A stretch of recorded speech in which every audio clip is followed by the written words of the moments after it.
And a very good morning to you. We're live from London and you're listening to Monocle on Sunday with me, Emma Nelson. A very warm welcome. Coming up today, my guests sharing their views on the week's biggest stories are Vincent McAviney and Isabel Hilton. Isabel, it's full cashmere weather. What have you spotted in the news? Welcome. Well, yes, the other thing about this season is that it's always a conference of the parties to the United Nations Framework Convention on Climate Change. And it is in Berlin again. And I think this one's an interesting one because it's echoing a geopolitical shift in global affairs quite closely, and it's very interesting. Thank you for that. Vinny, what have you spotted? Good morning. Well, not in Kashmir. No, sadly not. One of our attendees at COP is UK Prime Minister Keir Starmer, who I think has notched up his 40th trip since being elected last year, and there are claims that he is never here Keir. So we'll talk about the difficult balance of being a PM when you've got a figurehead head of state and how you have to toe that line of being on the international stage and sorting everything out domestically as well. Thank you for that. We'll be checking in with our New Delhi correspondent for the latest from India, and we'll be heading to Japan to hear from our editorial director, Tyler Brûlé. It's the 9th of November, 2025, live from London. This is Monocle on Sunday. Live from London, this is Monocle on Sunday with Emma Nelson. And a very good morning to you if you just switched on your radio. In the studio with me, I have Vincent McAviney and Isabel Hilton. Vinny, you're sort of political correspondent, news correspondent of all manners. And Isabel, your China dialogue and academic work. And what are you currently working on?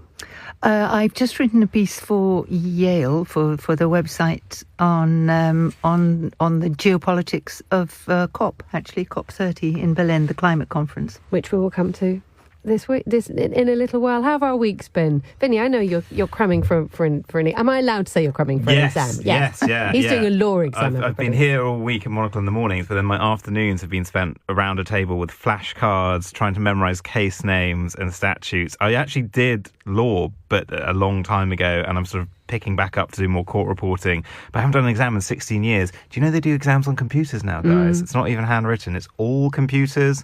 The webcam is on. It's watching you the whole time that you're doing it. You can do it at home. You just have to sort of scan the room before you start, and then an AI tracks you to make sure you're not like communicating with anyone else or have any notes tucked away. So it's a sort of brave new world. You're not even allowed a piece of paper to sort of write your own notes to sort of sort out your thinking. It's quite something. That's bananas. Yeah, and it's not like a multiple choice. It's like a text box and you've got to write and everything. It's Can you correct it as you go? You can correct it as you go, yeah, but it is a little bit of a different world having had sort of pen exams the whole life. That sounds absolutely horrible because I don't know if I could concentrate. I'd sort of be distracted by the other things in my room. This is my difficulty that I have working at home. I mean, this is and my desktop is when I was doing the test. You have to shut down all your other browsers and tabs, and the computer was like, "We'll do the test. You have 36 browser windows open with 95 tabs.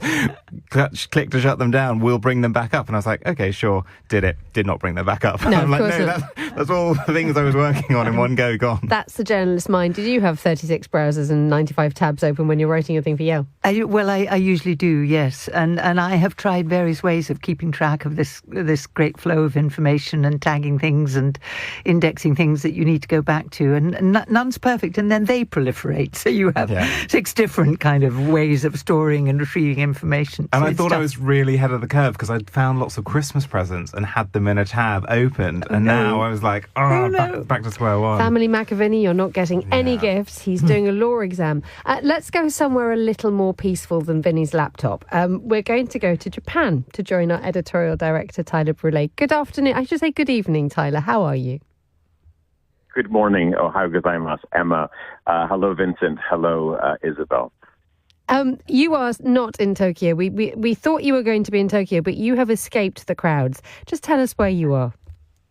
I think I might have escaped the crowds, but I have to say that the crowds, those being the hordes and legions of tourists that are, they're generally in Tokyo, but they have spread out to the countryside. They're certainly in Hakone, which is quite close to here.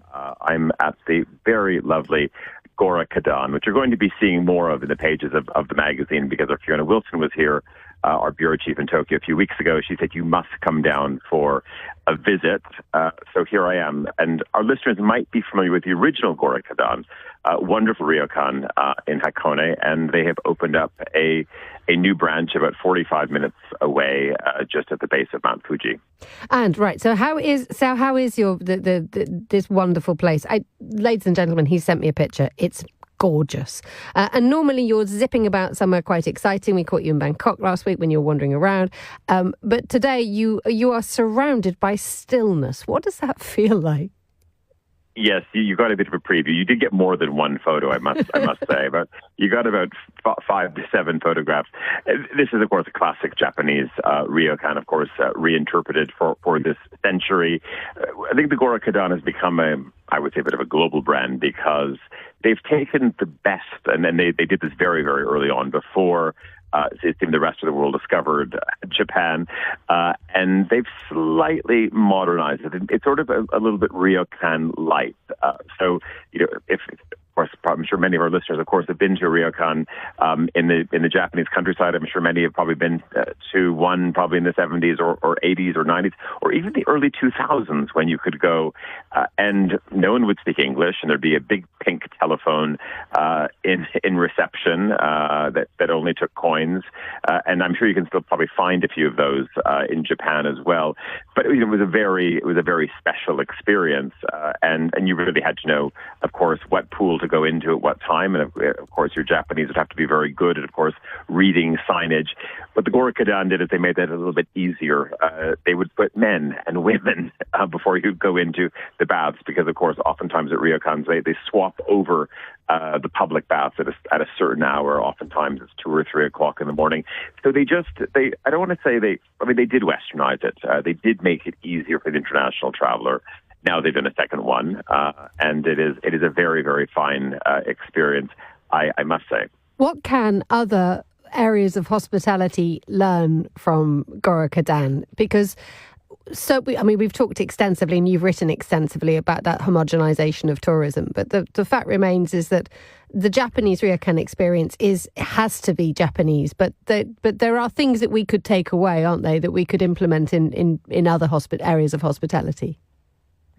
Well, I think one of the main things is this notion of rarely seeing other guests. Of course, if you go to the public bath, then of course, yes, you are going to bump into other people. But this idea of the sense of arrival, the sight lines, of course, the way a ryokan is designed, you could have another property right next door, but it is all about the vista. It is all about the frame. It is all about the light and shadow. And this is, I think, most ryokans do this very well. Japan does it well in general.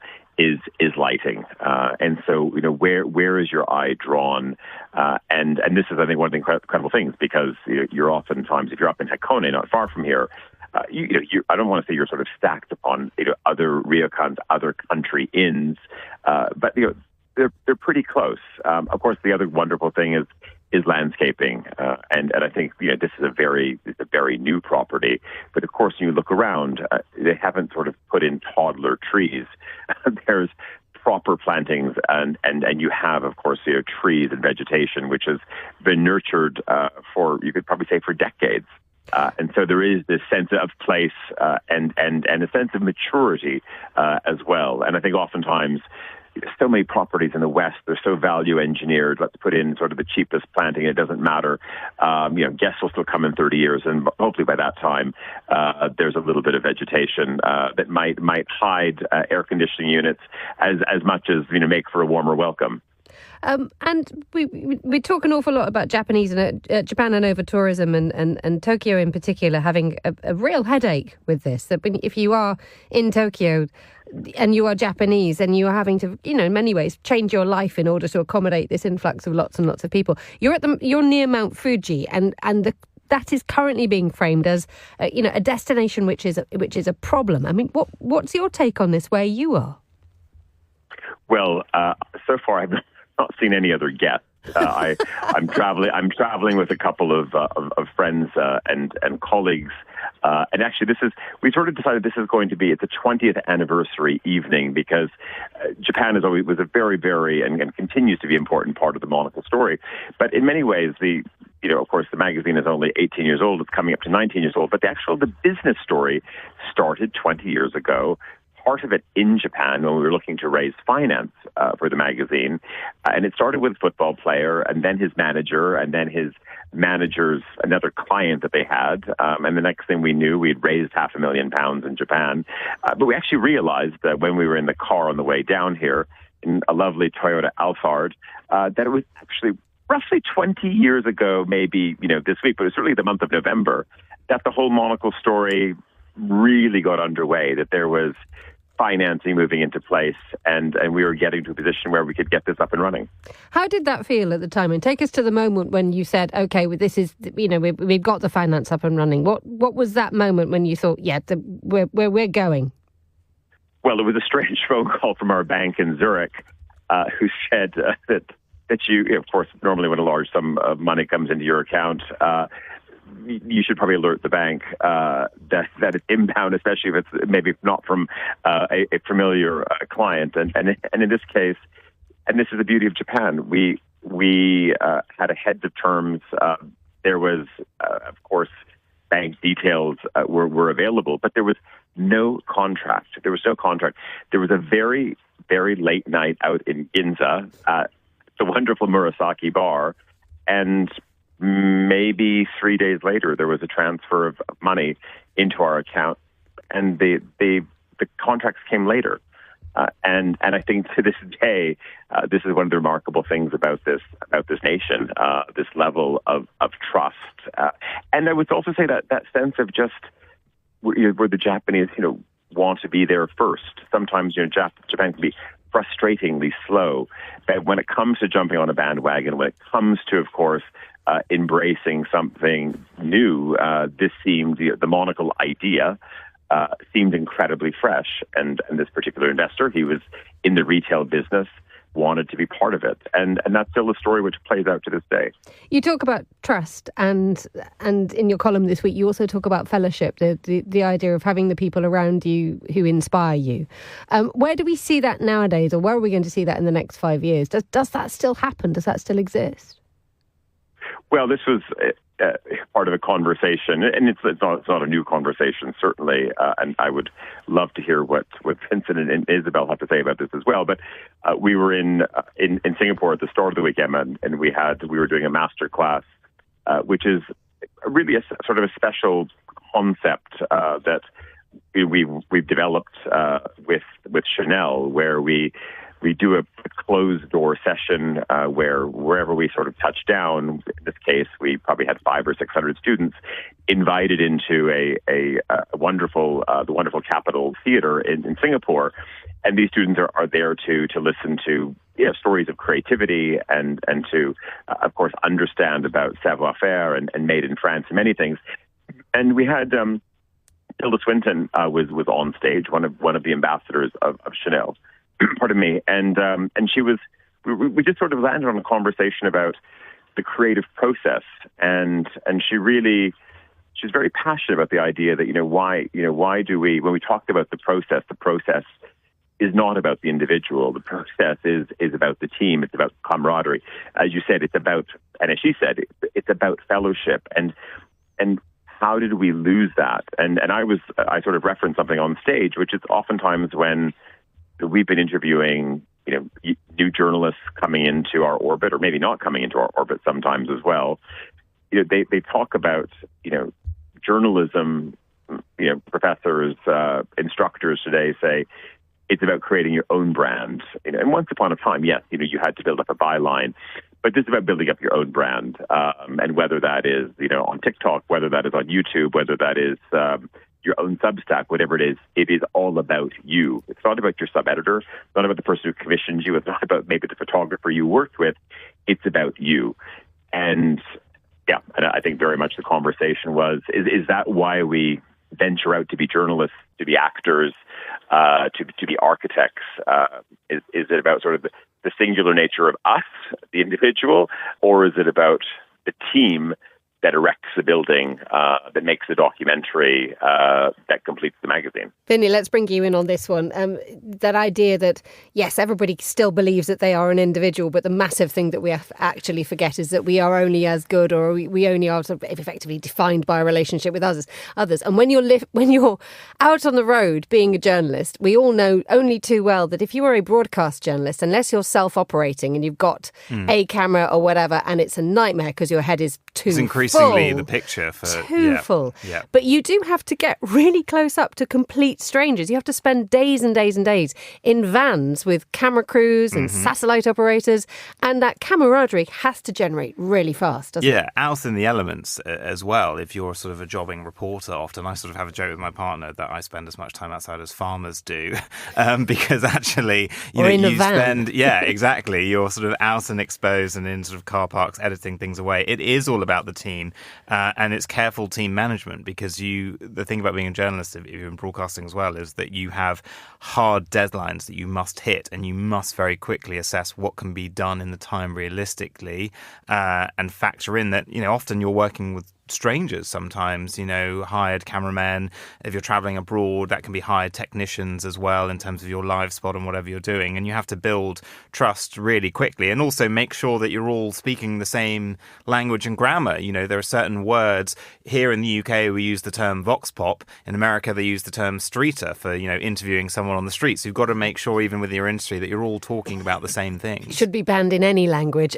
Isabel, I always found that a biscuit in the bottom of my handbag would soothe the low blood sugars of any cameraman at 4:30 in the afternoon. But that idea that as you have progressed through journalism, the importance of the team. No, the team is absolutely vital. And it's not just your immediate team, though as Vinny says, that's critical, particularly in broadcast. But if you're in a war zone, if you're in a dangerous, dodgy spot, there is a camaraderie amongst journalists. People think that they're all in cutthroat competition, and their media may be. But actually, in the field, journalists help each other and support each other. And they know that their lives can depend on that. So, it's actually much more of a team sport than is acknowledged. And I think the idea of the lone kind of content maker is probably someone who sits in front of a screen and doesn't do an awful lot of original reporting. And that's the thing, isn't it, Tyler, that when you are going out in the field, you have the people who can do the words, and then you have the people who can do the pictures, and you have the people who can do the technology, and their skills are so different, but you have to come together. Absolutely. And then just Isabel reminds me of the first time, sort of my first sort of big gig out in the field. I was sent to, I was en route to Sierra Leone, but I remember landing at Abidjan, and really the first time in a scrum of correspondents and many faces that are still around, and names that I just respected as really the cub reporter. And I remember being at the Hilton in Abidjan, and someone said, I believe it was Ben Brown from the BBC, who said, look, he said, we're all going to be, at dinner from, 8 o'clock, and even then I was really surprised that, of course, you think that everybody, as Isabel saying, is in competition, but actually everyone is sitting down, everyone is establishing what's the line going to be, everyone is also establishing who's going to be picking up the second and third round, and also in how people, of course, were going to, in many ways, also, divide and conquer in of course, what was a very, very complicated war zone across the border, and it is absolutely key. So I think it's true. It's not just the immediate clutch of people that are around you, but also people who maybe you're competing for column inches, in rival papers or extra minutes as rival broadcasters, but oftentimes that is certainly not the case, and particularly in zones of conflict. Vinny, do journalists still behave in that collaborative way that Tyler just described? I mean, there are always those characters who you meet at a scene, and you know that if there's a burning building to the right, that reporter is going to send you to the left and say it's all happening. That we've all had that. But I think you quickly clock those people. They get known. They get known. I can think of a producer at the BBC who's notorious, a guy called Gobby, who has now passed away. his real name was Paul, but you would be doing sort of stakeouts, trying to sort of doorstep someone, and he would pop up and he'd be like, oh, I think that you're in the wrong spot. Why don't you go over there? Or like, oh, I've heard they're actually in this building. He would sort of pretend to be walking past you and sort of say, oh, they're not in there. You should go somewhere else. And then he would sort of like take the spot or whatever. But you quickly learn about those outliers, and he was a bit of a trickster. But I've got to say, being a journalist is great in lots of ways, and that sometimes it feels like a travelling circus because you stand next to the same people here in London, at a COP in Brazil, at a G20 in Japan, and it's a very small industry, and if you're not collegiate, you quickly get found out and people won't want to help you. And actually, when broadcasting, you have pool systems that operate, and global media wouldn't exist without sort of pool systems and teaming together. Tyler, we're going to let you go to your beautiful ryokan in a moment. We're mindful that it's evening time where you are. But there's an article in the New York Times that I wanted to draw your attention to, which we're completely changing the subject, by the way. It's about how you listen to music, and it's talking about, it's a bit of a sort of a toolkit, a self-help thing about how you can get out of a listening rut and how you can discover new music on streaming. If there's anybody who knows how to sort of, out in the field, pick up new music physically with CDs, it's you, isn't it, Tyler? It's so funny you mentioned this because I was thinking this morning, I fly back to Zurich on Thursday, Emma, and I was thinking, when am I going to have a moment to make it to a proper, I'm not going to buy records, I'm going to buy CDs because, CDs are still alive and well, not as alive and well as they were a decade ago in Japan, but you can still go and buy a CD. And it's interesting you mentioned this because I was in Hong Kong yesterday and was in the K11 Mall, and of course, again, world of competing brands. And there in the corner, not a bad piece of real estate, was a Sony shop. Now, I haven't seen a Sony shop forever, and it was a Sony brand shop. And I haven't read the New York Times piece yet, but it was just interesting to sort of wander around. I forgot that Sony even makes telephones still, but they do make mobiles. Actually, rather handsome ones, quite tactile. But what was interesting was their world of course, various musical devices, some for recording as well, but also, let's say the world of a Walkman. And I think it's interesting because we're all, of course, we have to be on our phone, but phones are large, and I know people got them strapped in various places. Very complicated when you go running because obviously, of course, the world of Lululemons and their competitors have to make sort of special panels now, of course, to stick to your phone. But there were, of course, all of these, basically MP3 players, lovely, wonderful finishes, etc. So I'm part inspired. I'm part inspired to maybe pick one of those up, maybe a big camera. But yeah, listen, I believe, and how does it happen? You have to turn on the radio as we did, of course, on the drive down to the ryokan now. I think you have to listen to and watch local television. They're just, and of course, if possible, go to a CD shop as well. But it is super important. And I've sort of set a mission. Of course, Emma, in maybe 2 weeks, we'll start phasing in a little bit of Christmas music on Monocle Radio. And I want to make sure that I'm bringing back at least 3 new. They don't have to be new. It could be a bit of Maria Takeuchi. Maybe there's a Maria Takeuchi. You like Maria Takeuchi. I like Maria Takeuchi. Maybe there is sort of, some Christmas recording out of the vault that we're going to find. Ask a local and they'll direct you. Tyler Brûlé, thank you so much for joining me from your ryokan in Japan. Let's stick with this idea of music. This article is brilliant, actually, because it's actually just picked up on lots and lots of things that Tyler has just mentioned, insofar as it says, excavate your own MP3 library, go to bands, go to concerts early, see opening bands, and actually just dive in again. Now, Vinny, you're a big fan of new music, aren't you? So I think Isabel and I are in the camp where we threw away our CDs, which is, for me, is still a consistent source of heartbreak about 15 years after I did it. Because you can see what you could listen to. Does that make sense? Yeah. Whereas nowadays you just go on the internet and then you're just lost, and it's all bad and it's all good, and you Sometimes don't. It's too much choice, and it was handy. I actually think the most time I come stuck with what to put on is in the kitchen, because you're sort of busy cooking, you want to put a music on, and you've got to think of the artist and tell the smart speaker in the kitchen to do it. Whether in the past you had a sort of stack of CDs or something in there, but I big fan of new music. Big fan of music. If there's an album I really, really love, I will sort of buy the vinyl of it and sort of enjoy it properly and enjoy the sort of artwork that comes with it. But in terms of finding new music, I go to a lot of gigs and I like going early so you can hear the sort of warm-up act and you sort of discover people there. I do as well, if I'm out in the field, Shazam is a brilliant app. If you hear a song and you're like, oh, what's that?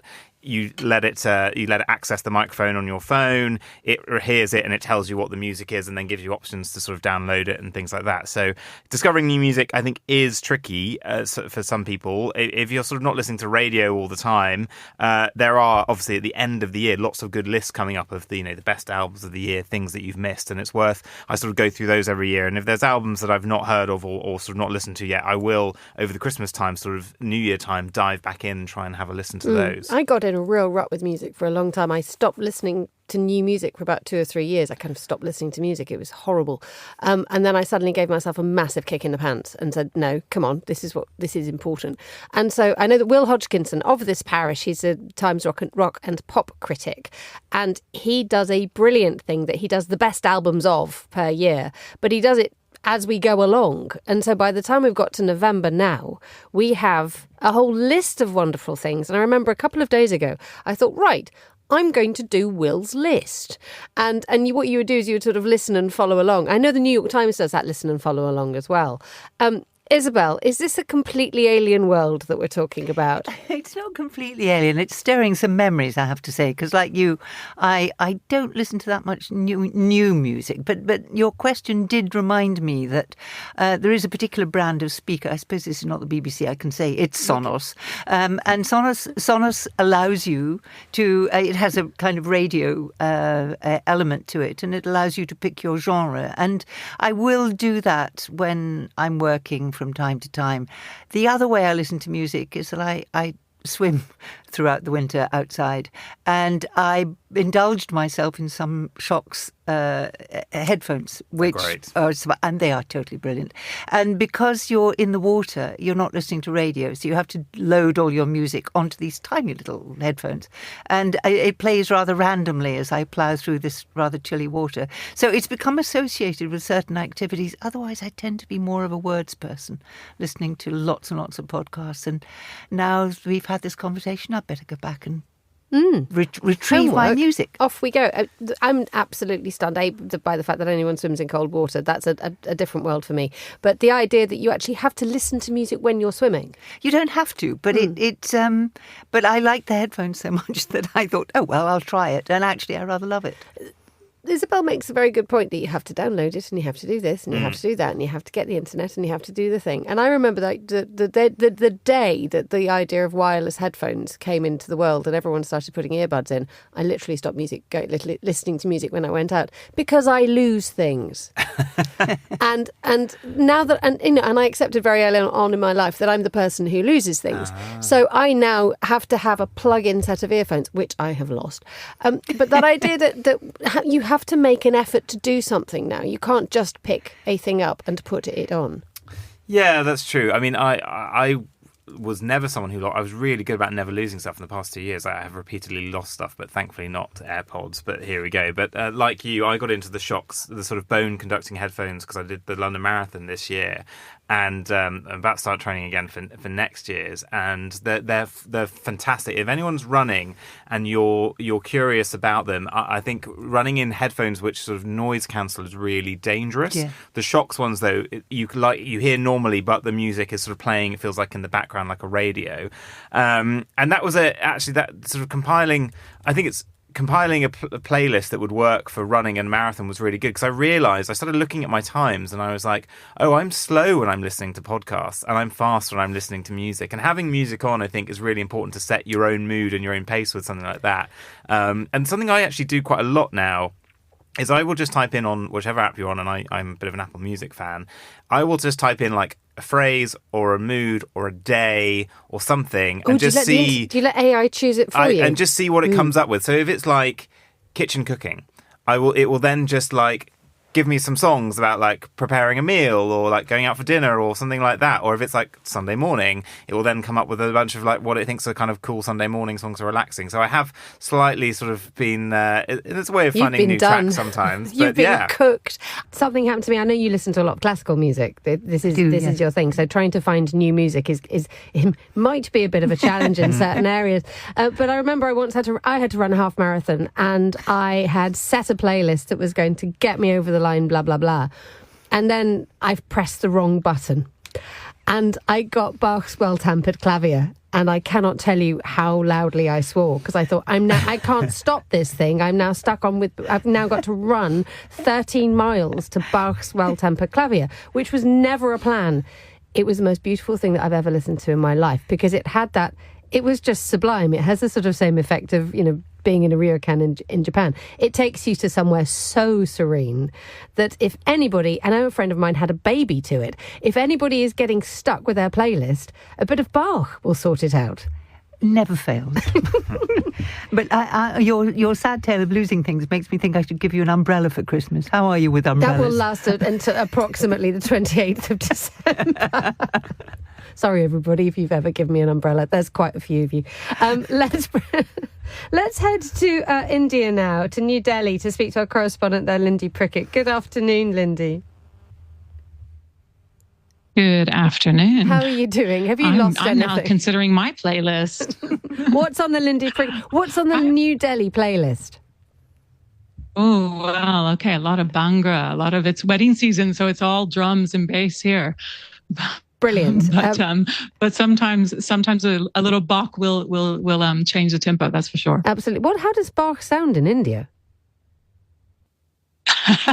If you can hear it, everything is so loud in India. I tell you, the only way sometimes to travel around India is with the those silencing or noise reducing headphones. Otherwise, you're hearing everybody's Instagram feeds and kids playing games and people yapping and chatting. It's the buzz. Sometimes it's great. Sometimes you just put the headphones on. Great, thank you. Well, this is where we are. We're going to have a moment of calm this Sunday. Tell us what you've been following in the newspapers. Well, it's the season, unfortunately, of smog. And I have to say that because of the pandemic, people are not wearing masks like they did a few years ago, but you do wake up the next morning. If you've been out yesterday, I was out a couple of different times because you get cabin fever. I was out for a couple of different walks or, going to the market and breathing that air for half an hour at two different times. You wake up the next morning with that sort of smoker's scratch in your voice without the benefit or even the buzz, should I say, of a little bit of nicotine from the day before. So it's really awful. And it really affects people's moods because what should be the buzzing season here where the parks are just full of people and everybody's grateful that it's not hot or full of mosquitoes. Instead, people are indoors and it looks a little like Armageddon. And it can be a little depressing, actually, I have to say. There's a gloom now. The best time of year used to be this season, and now monsoon tends, because at least the air is clear. And I don't know if how much your guests or the listeners know what the problem is, but it's what we refer to as a multi-headed monster, because there's not one reason why the pollution is so bad. It's just so many reasons, and trying to fix it is, well, it's as murky as the air itself. And it is a problem that is persistent. I mean, one of the things that is always mentioned is the fact that in the winter, farmers burn crop residue, and that contributes dramatically to the deterioration in air quality. Absolutely. I was just out visiting some farmers on Friday and, passed, I didn't pass field after field burning like you have in the past. So I think there has been an effort to try and encourage them not to build stubble. But you see, the issue here is most of the farmers in India are what is known as smallholder farmers. Some of them don't even have an acre of land to their name. and they've just had their paddy crop. Okay, so you cut the paddy and you're left with this very hard stubble, which is really hard to pick up and to pull up. So unless you have the machinery, and of course that takes time and money, it's easier to light a match. But the farmers I spoke to, they didn't want to do that because that depletes their soil quality, and they know that that's not good because then they're reliant on expensive fertilizers because in just a few weeks they've got to be planting wheat. So it's a vicious cycle, and a lot of them are at their wits' ends. But yes, the burning of the stubble is a big problem. But it's a hard problem to solve because we're talking about really indigent people who don't have many other options, and it feels a little hard to just say stop doing this. It's bad for the environment, when it's their livelihoods and feeding their families that's at stake for them. Lyndee, let's bring in Isabel Hilton. You wanted to talk about COP30 this year. India at the end of COP29 was a sticking point, wasn't it? Because when they were trying to draw out an agreement, it was India that was talking about contributions to development banks and how this should be measured and what have you. And what's India's role in COP30 this year? Well, I think it's emerging as part of a very strong voice of the developing world, making the argument that you referenced. And actually, to be fair, that's always been the division in COP between the developed countries, which under Kyoto were deemed to have both the capacity and the means to move faster, act quicker, and also to help others to avoid a kind of carbon-heavy industrial revolution. And the developing countries said, and continue to say, you keep promising and not delivering. So that argument will certainly be there. This COP will be about finance, it'll be about implementation, it'll be about partly the fact that very few countries have upped their ambition as they were meant to under the Paris Agreement. And it'll be, to some extent, about the absence of the United States and the degree to which China, India, and other BRICS or basic countries are setting the agenda now, because the United States has become so hostile to climate action. It scuppered, if you remember, a maritime emissions treaty, which had been 10 years in negotiation. And the American delegates went around threatening everybody until they pulled out. So the behavior of the United States is lamentable. And there's a stronger and stronger feeling that by behaving this way, the United States is handing not just climate leadership, but also geopolitical leadership to China. And Lyndee, what is the perception of COP30 from where you are in India? Well, it's really interesting that what was it Isabel just said, because the perception here is that it's not just handing it over to China, but also to India, that it's a role that Prime Minister Modi feels that he can take India and the global South forward as being a kind of leader, not just a counterbalance in the America-China scales, but also in global terms, that he can be a voice for all of these people, as you say, that often get criticized for their development and the pollutants that come from that development. I think a lot of people might be interested to know that actually it's estimated that about 24% of India's electrical generation comes from renewable energy sources. India which is actually pretty significant. Sorry. I was just going to say it has one of the world's most ambitious solar programs, and that's been a huge success. Absolutely. And in fact, the pollution... And it's fascinating... in Delhi that you referenced will be relieved by electric vehicles to some extent, not the crop burning, but the other aspect of it, which is from low-end mopeds and the tuk-tuks and all of those vehicles which burn that very, very heavily polluting mix. Lyndee, let's move on to another subject when it comes to sort of like the place that India occupies, and dare we say it, within the frame of the United States. This personal relationship between Donald Trump and Narendra Modi did not help when it came to the imposition of tariffs, did it? What are we learning about this? Well, it is an ongoing source of irritation and upset for India, but people are trying to put on a bright face. I think the managing of the currency here in India has really helped. It doesn't help when you're paid in rupees and you travel abroad, but it does help the businesses here because they are turning to local markets. And it's kind of ironic that a lot of people are saying it's ironic that it's going to be perhaps perhaps the president of America that helps make India great in terms of its Made in India. That's Modi's campaign promise, the Made in India campaign promise from a few years ago that hadn't really played out very well. But now as the markets to America prove tricky, people are looking and saying, hey, we have a massive domestic market here. Let's go for them. And seeking other markets, and that's where the rupee and the balancing act with the foreign exchange comes into play, because there are a lot of other markets that say, hold on, let's have a look at these Indian products here, which are now priced very well for us. Thank you very much. And so if America isn't going to take them, there are many other markets, again, bringing that global south, many other markets that are taking some of the products. So one thing that's interesting is will Trump be talking with Modi? When will they meet next? Of course, there was some news about the Quad and how America was going to be, Trump might not be at the latest round of the Quad talks, as he is instead going to talk with Xi in China. So that's also part of the political tussle there. Who's where? Lyndee, I fear that we women never hear the end of your sentence. Lyndee Prickitt in New Delhi, thank you so much for joining us on the line. Just listening to that, and you wanted to mention the coverage and the geopolitical coverage of COP30, didn't you, Isabel? And the fact that they're talking about, I think it's being billed as the implementation, which I think is the one thing that everyone gets stuck on every single year. Well, it's true that the Paris Agreement scheduled a kind of review of the pledges, and the pledges were meant to get more strict and more ambitious as time went on in order to meet the overall goal of keeping global average temperature rises well below 2 degrees. And we're not doing terribly well because the pace has slackened.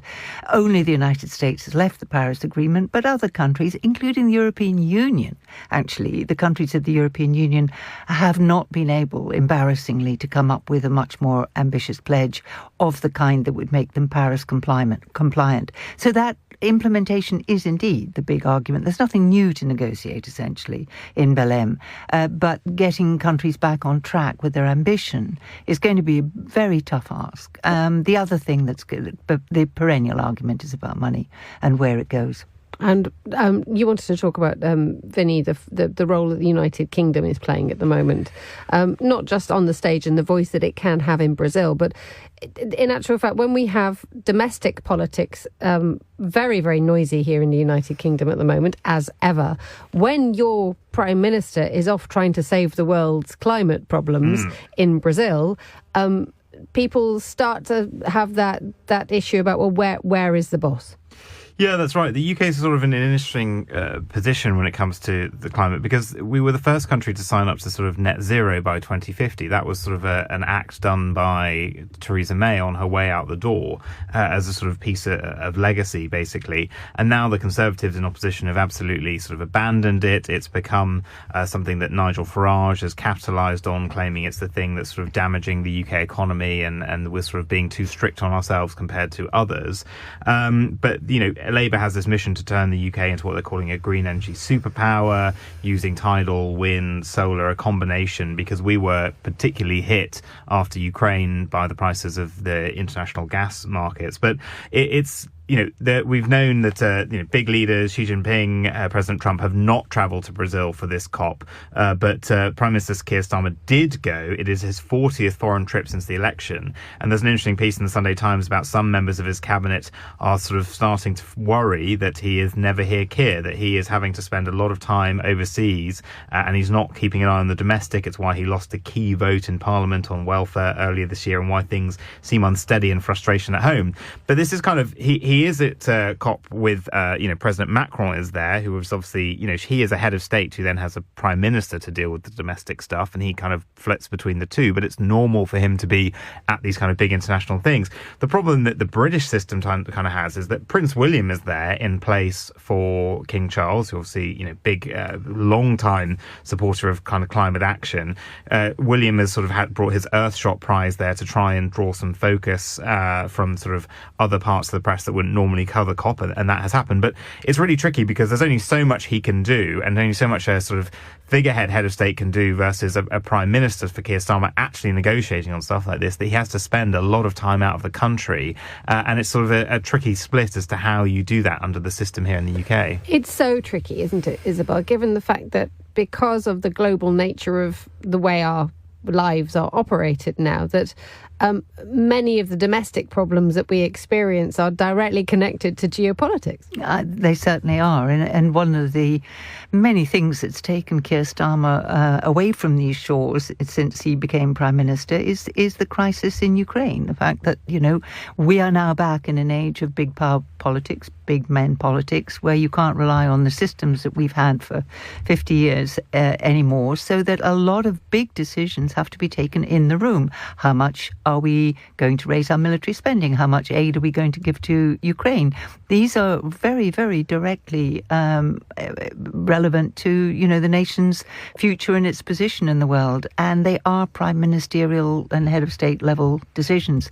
I think, this particular COP, frankly, not much is negotiated at the COPs by heads of government or heads of state. They're often there to give a boost to something that's already been negotiated by the Sherpas or by the climate ministers months in advance. This one has a little bit more of a crisis feel to it, and the Brazilians have called a head of state, a head of government meeting before the COP starts, in order to try to demonstrate that the world still wants to do something about climate change, because this kind of pushback that Vinny is talking about, particularly from the right, is doing real damage to the climate effort. And, the cost of inaction is absolutely catastrophic. Mm-hmm. You're listening to Monocle on Sunday with me, Emma Nelson. Joining me around the table, Isabel Hilton, founder of China Dialogue, and Vincent McAviney, journalist, Monocle Radio, regular politics commentator. Vinny, what else have you spotted in the papers this week? Oh, there are lots of stories about. There is one which is quite alarming here in the UK for the BBC, obviously the sort of national broadcaster. It's coming under quite a lot of attack, and now the White House has directly attacked it as fake news, calling it a leftist propaganda machine, and that's over some reporting this week about possible sort of editing techniques that haven't made it clear enough to viewers as to where cuts are sort of being made. So particularly it was about a panorama program that went out about the 2021 Capitol riot and what Trump said. And we're all journalists around this table. It is very hard sometimes to do a report. If you're doing a report on a politician making a speech, you normally have 2 minutes 15, 2 minutes 30 to summarise down a speech that can go on for an hour. And if it's Donald Trump, it can ramble on for sort of 2-3 hours. And you're having to sort of... make no sense at all. And make no sense. And you sort of, for the viewer, obviously, they're not going to tune into that, but they need a summary. And you need to try and do your best to balance off the key points of what was said. And in doing so, you sort of put in things like kind of TV grammar, which is like a white flash to differentiate that it was, different parts of a speech. But that something seems to have gone wrong here, and it's really difficult because, it with so many eyes and attacks on journalists at the moment, you kind of have to be doing your best work all the time, following best principles all the time. It is right to be able to edit down a speech into a report, but you have to make it clear when you're jumping between sort of different sections of a speech.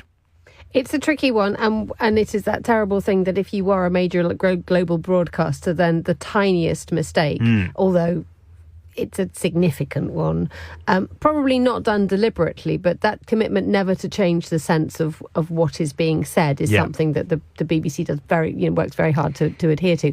There's British laws that have that in place here in the UK at least. But Isabel, I think it's that fact that the fact that there is a continuing assault on press corps trying to get into the White House and being chucked in and out and in and out. And one wonders that when you find yourself in the spotlight or, in the crosshairs of the White House trying to say, we're going to get rid of you guys,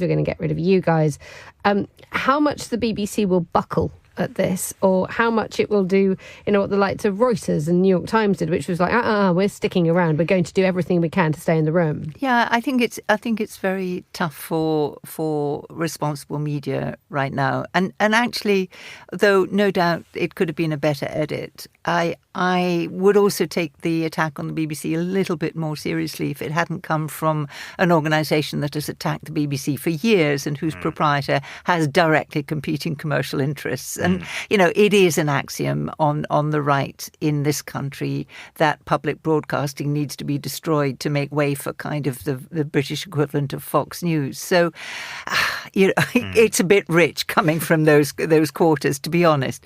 And I agree that it was a tricky edit, but the context also matters. There's still a lawsuit going. I think Associated Press was barred from some White House events, and I think that's now been challenged. Yeah, that was over the sort of Gulf of Mexico refusing to swap the name. Yes, but the Department of War is the Department of Defense is the key one because they tried to exercise absolutely direct control on what was produced, and pretty much all the press said no. Yeah. I mean, you might One have or two some sort of right-wing bloggers or whatever. Mike Lindell's, whatever, US network. Yeah, they just said no. This is a step too far. This is absolutely totalitarian. To go back to something we were talking about earlier about sort of the, single creators of news, and you do, and I follow some of these people that, operate on, Instagram or other platforms where they're doing good work trying to explain stories. The only thing about these individual actors is, where do I go if I need to put a complaint in about them?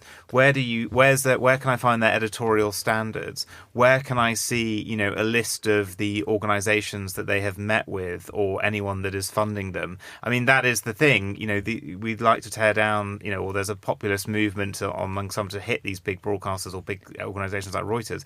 But, they go out of their way to be as fair and balanced as possible and make it as publicly accessible as possible what they're doing. There are, these aren't bad actors, whereas when it comes to all of these sort of moving into these individual brands and all these kind of things, well, where do we go to make complaints and to check up on what's going on behind the scenes with them? Oh yeah, Benny, I think you're absolutely right there. And that very telling sentence that you find in a piece from a traditional media outlet which is making a controversial point, and they will say things like, according to 6 people connected with the, and that they've done the legwork. They have spoken to 6 people because their lawyers won't allow it to be published if they haven't. Yeah. Whereas the individual content maker is sitting in front of a microphone surfing the web and have not spoken. Unfortunately, we actually have the web for everybody. I think the complaints section is actually called the internet. I think that might be the problem, that everybody can shout and scream. Speaking of that... But there's no accountability. They don't then lose their profession. If if I went on air at the BBC or ITN or, Reuters and said something that was then found to be factually true, or I had taken a meeting which, I didn't declare and it informed it, lose your job. Whereas these people, their platforms, they never lose. They just keep going. You wanted to... Let's stay with the White House. You wanted to draw our attention to an article. Well, it was another radio interview where the mental state of Donald Trump was assessed. It was quite alarming, actually. I mean, we've all watched Donald Trump embark on a sentence and have it completely crash several phrases in. We've all listened to him rambling in absolutely inappropriate settings, like addressing the troops, and making no sense. But this was an interview with a psychologist who was describing Donald Trump's mental state in truly concerning terms. So not only does he start off with a very worrying condition of malignant narcissism, and I think we can all accept his narcissism. If you have a moment to sort of explain malignant narcissism, because we recognise that narcissists are those who crave attention, those who crave recognition, those who will often tread on other people, often in the workplace, to get to where they need to be at the expense of pretty much everything. Yeah. But the malignant narcissist is the person who goes in and sort of takes a hatchet to everything as they go along. Absolutely. It involves rule breaking, psychopathy, lack of remorse. Of course, the person who was invoked. The expression was produced in 1930s Germany. You can guess who it was applied to, and there are elements which are very, very, very worrying.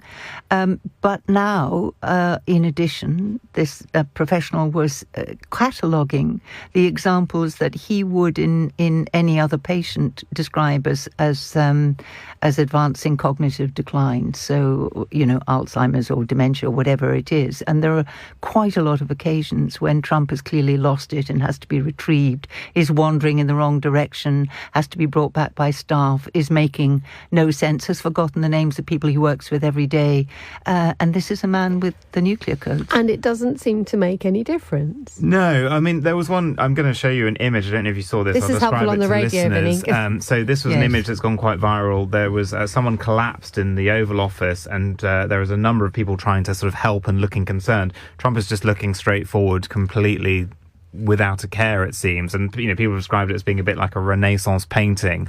But it sort of does reveal that, I think I've said this before at Monocle, in the depths of the pandemic, I got quite into reality TV, and it's made me understand Donald Trump in a way I never understood.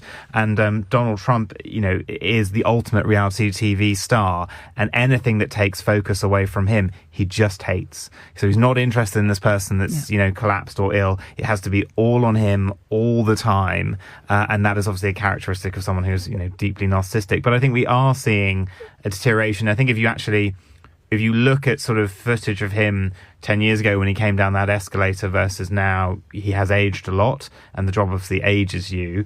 But one thing I have to do is, every now and again I'll have to do a Trump story where I have to sit and watch an entire Trump speech. And, very few people actually do that these days. And if it's, 90 minutes, 2 hours, and one of the things that you do is you sort of do we use software to sort of transcribe it, and you sort of watch it, and it's, wild and all over the place, the usual stuff, but more sort of detached than normal. If you just sit and then read the full speech, there's just, sentences that drop off halfway through, points that don't make sense, mixing up countries. I mean, earlier he said he sorted a war out between, was it Azerbaijan and Armenia? Albania. And he meant Algeria. Or, he was just completely all over the place and not sure what he was talking about. The other thing is that his medical team appear to be giving him quite a lot of tests these days, including scans and cognitive tests, rather more often than would be considered usual if they were not worried about something. And he's talking about them as well. He's talking about them, and though in confused terms. He had an MRI and thought it was a sort of IQ test or something. Yeah, we will win that. We've got an hour. We've got a minute and a bit left to talk about a final thing that I spotted, which is there's an enormous Made in France trade fair going on in Paris at the moment, and the French so good at actually having a fair, saying, look at what we do. The market, the audience, not just the international one, but very much a domestic message being sent to French people, not just buy French stuff because it's marvellous, but don't buy anything Chinese. Now, we haven't mentioned China much today, so Isabel, the floor is yours. Well, all Western economies are suffering from cheap Chinese goods, which are increasingly high quality. In the French case, actually, the Chinese now own a lot of vineyards and are really coming for them on their home turf. Buying native it is something that almost predates globalization, but I do remember by British campaigns. So, these things have happened before. I think it's a little late to stem the tide, frankly, in terms of Chinese goods. But I would say France, more than any other European country I can really think of, is actually pretty good on this. I mean, if you look at a French road, it's always a Peugeot, a Citroën or a Renault. Compared to most other European countries, if you look around the car park, you won't see that kind of favoritism for their own, motor brands. They are, I know you see now in the UK lots of BYD cars and things starting to come in, but we don't have a loyalty to our own sort of car brands in the way that France does. And you're right, absolutely right about that. We don't own any of our car brands. Well, that's also true. But the French were the drivers of the European tariffs against Chinese cars, much to the annoyance of the Germans, who had a bigger stake in the Chinese economy. So that is absolutely right. And there is a pride in all the things that we associate with France, the food, the wine, the general kind of sense that you live better in France, although it's not looking too good right now. But Maybe we can revive it. And that's all we have time for. The warmest of thanks to Vincent McAviney, Isabel Hilton, my guests in the studio. On the line from New Delhi, Lyndee Prickitt, and on the line from Japan, Tyler Brûlé.